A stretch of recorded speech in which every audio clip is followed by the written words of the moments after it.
commence le japonais, on découvre quelque chose d'un peu surprenant. Il n'y a pas un alphabet, il y en a 3. Les hiragana, les katakana et les kanji. Et la plupart des débutants se demandent par quoi dois-je commencer? Parce que si tu commences par la mauvaise chose, apprendre le japonais peut devenir beaucoup plus difficile que nécessaire. Donc dans cette vidéo, je vais t'expliquer la différence entre ces 3 systèmes d'écriture, dans quel ordre les apprendre pour progresser beaucoup plus vite. Konnichiwa, Sayane desu, je suis franco-japonaise et j'aide les francophones à apprendre le japonais depuis plusieurs années. Dans cette vidéo, je vais te montrer la différence entre hiragana, katakana et le kanji, dans quel ordre les apprendre et surtout l'erreur que font la majorité des débutants. Avant de commencer, pense à t'abonner à la chaîne si tu veux progresser en japonais de manière simple et efficace.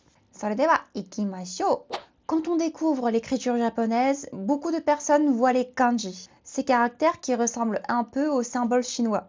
Et souvent, les débutants pensent, si je veux vraiment apprendre le japonais, je vais commencer par les kanji. Donc, ils essaient d'en mémoriser beaucoup tout de suite. Mais très vite, ils se sentent dépassés. Parce qu'il existe plusieurs milliers de kanji. Résultat, beaucoup de personnes pensent que le japonais est impossible à apprendre. Alors qu'en réalité, ce n'est pas le problème. Le problème, c'est l'ordre dans lequel on apprend. Donc, voyons déjà ce que sont ces 3 systèmes d'écriture. Commençons d'abord par les hiragana. Le hiragana est un alphabet phonétique. Ça veut dire que chaque caractère représente un son. Par exemple, ces caractères se lisent A, I, U, E, O. Et cela, Ka, Ki, Ku, Ke, Ko. En fait, si vous savez lire et écrire les hiragana, vous savez lire et écrire tous les mots japonais, toutes les phrases japonaises. Mais en japonais, comme on ne met pas d'espace entre les mots, dans les vrais textes japonais, on n'écrit pas tout en hiragana. Et c'est pour distinguer chaque mot qu'on mélange plusieurs systèmes d'écriture. Donc les japonais ayant maîtrisé ces 3 systèmes d'écriture utilisent les hiragana pour écrire la grammaire, écrire des mots simples ou compléter certains kanji. C'est vraiment la base de l'écriture japonaise. Donc si tu apprends les hiragana, tu peux déjà lire beaucoup de choses simples en japonais et tu arrives à transcrire en japonais tous les mots japonais et toutes les phrases japonaises. Le deuxième système d'écriture s'appelle katakana. La lecture des katakana est exactement comme le hiragana. Chaque caractère correspond aussi à un son. Prenons l'exemple de A, I, U et O qu'on a vu tout à l'heure. En katakana, ça s'écrit comme ça. A, I, U, E, O. Mais il est utilisé pour d'autres types de mots, principalement les mots et noms étrangers, par exemple kohi pour café, kohi, terebi pour télévision, terebi. Et aussi, bon, j'imagine que tu ne portes pas un nom ou un prénom japonais. Dans ce cas-là, ton prénom ou ton nom sera transcrit en katakana. Donc, quand tu vois du katakana, c'est certainement un mot d'origine étrangère. Voilà, jusque-là, nous avons vu les hiragana et les katakana. Et tous les deux, ils s'appellent les kana. Donc, dans les kana, nous avons les hiragana et les katakana. Et le troisième système d'écriture est le kanji. Les kanji sont des caractères d'origine chinoise. Contrairement au kana, ils ne représentent pas un seul son. Ils représentent aussi une idée ou un sens. Et ils peuvent avoir plusieurs lectures par kanji.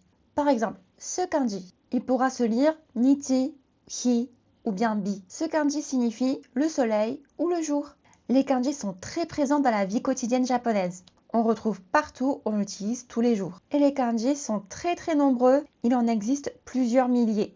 Et même les japonais n'en connaissent pas tout. Et c'est pour ça que ce n'est pas la première chose que tu dois apprendre. Donc maintenant, la vraie question, par où commencer? La réponse est simple. Commence par les hiragana, c'est la base de l'écriture japonaise. Ensuite, les katakana. Il est très similaire au hiragana, donc ce sera beaucoup plus facile à mémoriser après. Et seulement après, commence à apprendre les kanji progressivement. Si tu suis cet ordre, l'apprentissage devient beaucoup plus simple et logique. Maintenant, un conseil pratique si tu veux commencer à apprendre les kana. T'as pas besoin d'étudier pendant des heures. 10 à 15 minutes par jour suffisent. Commence par apprendre quelques caractères chaque jour et essaie de les relire régulièrement.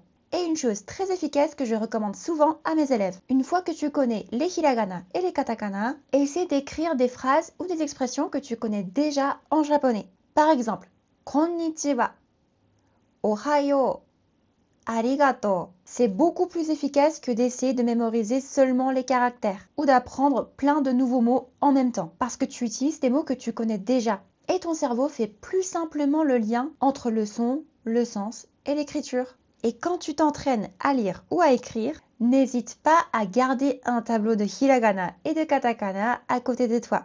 Au début, c'est tout à fait normal de devoir revoir régulièrement. Et petit à petit, tu en auras de moins en moins besoin. Et les caractères deviendront de plus en plus naturels. Donc, pour résumer, le hiragana est la base de l'écriture japonaise, le katakana est utilisé pour les mots étrangers, et les kanji sont des caractères plus avancés qui ont un sens. Donc, si tu débutes, commence par les hiragana. C'est la première étape pour pouvoir lire le japonais. Et si tu vas apprendre le japonais de manière simple et efficace, j'ai préparé un atelier offert. Dans cet atelier, je t'explique comment apprendre le japonais en 20 minutes par jour, une méthode simple pour apprendre tous les kanas en seulement 19 jours, quoi apprendre après les kanas et comment progresser sans perdre du temps. Tu trouveras le lien pour t'inscrire dans la description sous la vidéo. Et voilà, donc si cette vidéo t'a aidé, pense à liker et à t'abonner pour ne pas rater les prochaines vidéos. それではまた次の動画でお会いしましょう。On se retrouve dans la prochaine vidéo. またね。